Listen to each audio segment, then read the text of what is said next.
Roger's model of critical reflection very much encompasses Dewey's idea of reflective thought.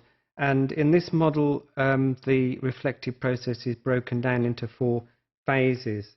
The first phase is described as presence in experience. This is different to any other models we've seen. Presence in experience is about the teacher learning to see really what is happening, seeing clearly and seeing honestly. The second phase is describing that experience, describing what has been seen, and trying to understand it, differentiate the different components. The third aspect is analysis of that experience, trying to link, to deconstruct it, to link it to theory and to literature. And then, of course, the final stage is experimentation, or in other words, learning to take action from the analysis of the experience. According to Rogers, interestingly in this model, the idea is that the teacher, although going through a cycle, can actually move backwards and forwards in the cycle at any particular point. So it's not necessarily a smooth process, but something which can go backwards and forwards. This is because of the first element, the teacher being present in the experience, how they perceive it. Because in the model, the idea is that the more the teacher can actually see, the more the teacher can perceive, that will affect the rest of the reflective practice process.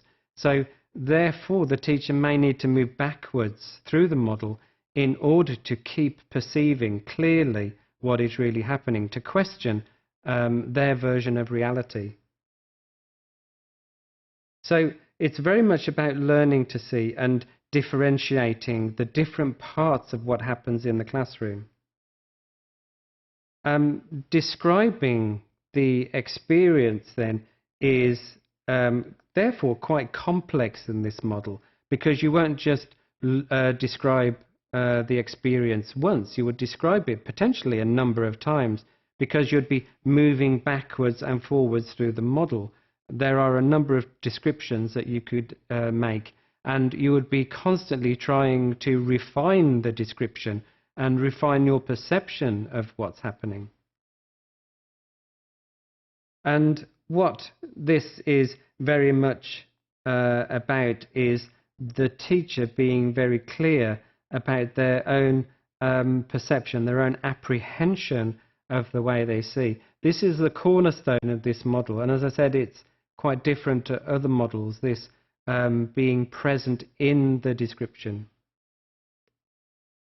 The analysis involves generating a number of different explanations, therefore.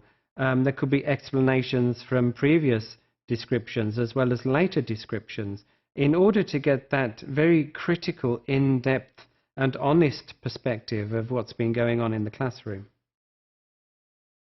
And although the analysis comes from the description, the model says that the teacher can move backwards, and therefore the analysis and the description can become very, very closely linked, each depending on the other. The description can become a reaction to the analysis as much as the analysis can be a reaction to the description.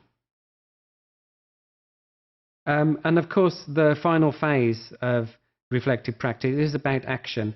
In this model, action is not the word which is used, but clearly experimentation. It is very much focused on the teacher trying things out, testing things in the classroom, and not being afraid of the consequences, but learning from the consequences in order ultimately to improve their teaching.